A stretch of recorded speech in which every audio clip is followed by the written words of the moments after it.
आप सभी स्वयं सहायता समूह की दीदियों का हमारे वीडियो पे स्वागत है। और जैसा कि हम लगातार अपने वीडियो के माध्यम से आप सभी को काफ़ी कुछ जानकारी समूह से रिलेटेड देते रहते हैं, इसी क्रम में आज भी हम आपको समूह और ग्राम संगठन से रिलेटेड एक महत्वपूर्ण जानकारी लेकर आए हैं। और कई सारे हमारे व्यूवर ने हमें कमेंट में लिखकर ये बात पूछी थी, जैसा कि आप थंबनेल पर देख रहे हैं कि ग्राम संगठन में समूह के नाम से पैसे जमा होते हैं या दीदी के नाम से। तो यहाँ पर आपको हम बताएंगे कि क्या कुछ है और कैसे क्या इसमें जानकारी है, पूरी आपको बात बताएंगे। उसके लिए वीडियो को पूरा एंड तक अच्छे से देखिएगा और पूरी बात अच्छे से ध्यान से सुनिएगा।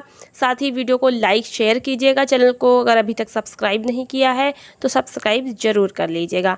चलिए आज की वीडियो पे हम लोग बात करेंगे कि जब ग्राम संगठन बनते हैं तो उसमें समूह जोड़े जाते हैं। आपके गांव में जितने भी समूह बने हैं उन सब को जोड़कर एक ग्राम संगठन बना दिया जाता है। और ग्राम संगठन में जुड़ने के लिए प्रत्येक दीदी से फीस जमा होती है और वो फीस जो है वो अंश पूंजी और सदस्यता शुल्क, ये दो रूपों में जमा होती है। टोटल 110 रुपये जमा होते हैं। 10 रुपये सदस्यता शुल्क के हैं ग्राम संगठन में आपको जुड़ने के लिए, और 100 रुपया उसका हिस्सा धन होता है। जब आप ये 110 रुपये ग्राम संगठन में जमा कर देती हैं तभी ग्राम संगठन में आप जुड़ती हैं, अन्यथा कितना भी आप समूह में जुड़ी हो ग्राम संगठन में आपका कोई नाम नहीं होगा। अगर ग्राम संगठन में 110 रुपये देकर आप जुड़ी हैं तभी आपका नाम ग्राम संगठन में होगा और ग्राम संगठन की योजनाओं से आप लाभ उठा सकती हैं। अगर आप ये फीस नहीं देती हैं तो ग्राम संगठन में आपका नाम नहीं होगा, केवल समूह में आपका नाम होगा। और ग्राम संगठन में CIF का पैसा होता है तो वो ग्राम संगठन का ही होता है। ठीक है, जब ग्राम संगठन से आप जुड़ेंगी तभी इन सब फंड का और बाकी योजनाओं का लाभ प्राप्त कर पाएंगी। तो अब बात आती है कि 110 रुपये प्रत्येक दीदी से जमा होते हैं, ग्राम संगठन में जमा होते हैं। तो ग्राम संगठन में जब ये रुपए जाते हैं तो क्या दीदी के नाम से लिखे जाते हैं या उसके समूह के नाम से लिखे जाते हैं? तो कैसे पता चलेगा आगे कि दीदी ने पैसा दिया था और उसका नाम वहाँ पे चढ़ा हुआ है? तो आप सभी को बता दें, जिस प्रकार से हमारे समूह में रजिस्टर होते हैं उसी प्रकार से ग्राम संगठन में भी रजिस्टर होते हैं। और ग्राम संगठन में भी पूरा लेखा जोखा एक एक पॉइंट का लिखा जाता है। समूह का नाम क्या है, समूह में कितनी दीदी हैं, उन दीदी का क्या नाम है, उनके पति का क्या नाम है और वो समूह में किस पद पर हैं, ये सारा लेखा जोखा ग्राम संगठन में भी रखा जाता है। जितने भी समूह ग्राम संगठन में जुड़े होते हैं सारे समूहों का, इससे पता चलता है कि कितनी दीदी ग्राम संगठन में उस समूह से जुड़ी हुई हैं। यदि आपके समूह में 10 दीदी हैं और 5 ही दीदी ने पैसा जमा किया है ग्राम संगठन में, तो जाकर के ग्राम संगठन में 5 दीदी का ही तो नाम चढ़ेगा सबका नाम कि आपके समूह में कितनी दीदी हैं, लेकिन ये भी लिखा जाएगा कि कितनी दीदी ने पैसा जमा किया है और कितनी दीदी ने पैसा नहीं जमा किया है। तो चलिए आपको सबसे पहले हम यहाँ पर बताते हैं कि ग्राम संगठन में जब आप 110 रुपये जमा करते हैं तो वहाँ पर इस तरह से लेखा जोखा रखा जाता है समूह का। अब यहाँ पर आप देख सकते हैं कि ये जो मैं स्क्रीन पर आपको दिखा रही हूँ, नंबर 1 है लक्ष्मी स्वयं सहायता समूह। कोई भी ग्राम संगठन जब शुरू में बनता है तो उसके रजिस्टर नहीं होते हैं, एक ही रजिस्टर पे उसे लिखना होता है। तो सारी चीज़ें, बैठक वगैरह और सब कुछ लिखते हैं। और जब ग्राम संगठन का गठन होता है तो शुरू में ही जितने भी समूह होते हैं उन सभी समूहों का पूरा लेखा जोखा कर लिया जाता है। तो पहली बैठक के साथ में ही सब लिख लिया जाता है, उसका एक रजिस्टर बना लिया जाता है जिसमें समूह की सारी डिटेल लिखी होती है। जैसे कि क्रम संख्या की समूह में लक्ष्मी समूह यदि है तो उसकी कितनी जो है दीदियां हैं, 10 हैं, 12 हैं, जो भी हैं लिखी जाती हैं। सदस्यों का नाम यानी कि कितनी दीदी हैं, सब दीदियों के नाम क्रम बाई लिख लिए जाते हैं। सबसे पहले अध्यक्ष का, फिर 2 नंबर पे सचिव का, 3 नंबर पे कोषाध्यक्ष का, बाकी सब सदस्य दीदी का।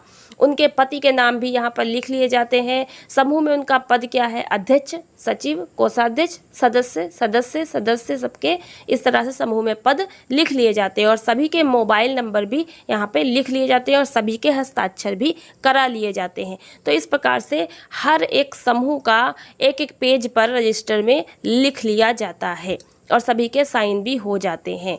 अब इसी प्रकार से समूह की जितनी भी दीदी पैसा जमा करती हैं 110 रुपया, वो भी रजिस्टर में लिख लिया जाता है कि इतनी दीदी के हर दीदी के आगे लिख लिया जाता है कि इन्होंने इतना पैसा दे दिया है, इन्होंने नहीं दिया है, तो ये लिख लिया जाता है। और साथ ही इस तरह का पूरा एक रजिस्टर तैयार कर लिया जाता है जिसमें उस गांव में जितने भी समूह हैं उन सभी समूहों की सभी दीदियों के नाम लिख लिए जाते हैं, जिससे कि हर एक लेखा जोखा पता चले किस दीदी ने पैसा जमा किया है, किस दीदी ने नहीं जमा किया है, किस समूह ने अपनी दीदियों का पैसा लाकर जमा किया है नहीं।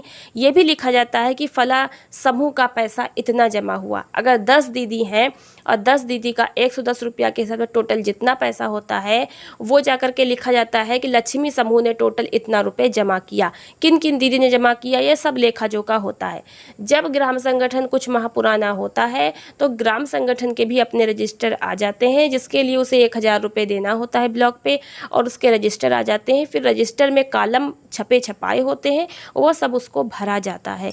तो आपकी समझ में आ गया होगा कि ग्राम संगठन में समूह के साथ साथ समूह में जितनी भी दीदी हैं उन सब के नाम, उनके पति के नाम, समूह में पद और मोबाइल नंबर सब कुछ लेखा जोखा रखा जाता है। उन्होंने जो 110 रुपये जमा किए हैं उसका भी लेखा जोखा रखा जाता है।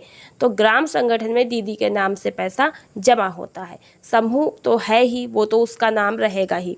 तो इससे आपका डाउट क्लियर हो गया होगा कि ग्राम संगठन में जो पैसा जाता है वो किसके नाम जमा होता है।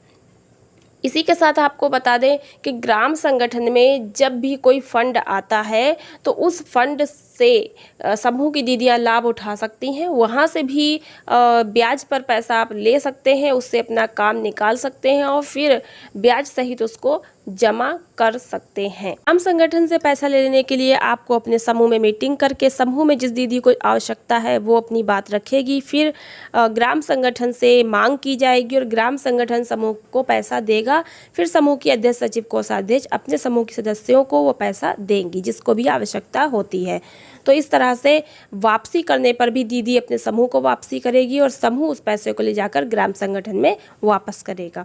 तो इस तरह से ही प्रक्रिया चलती है। तो आशा करते हैं कि आपकी समझ में आ गया होगा। अगर आपका और कोई प्रश्न है तो कमेंट बॉक्स में लिखिएगा।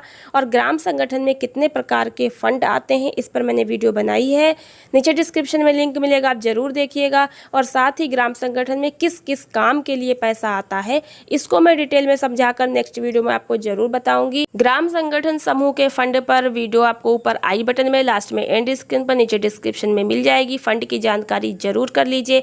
मिलते हैं नेक्स्ट वीडियो में जानकारी के साथ। वीडियो देखने का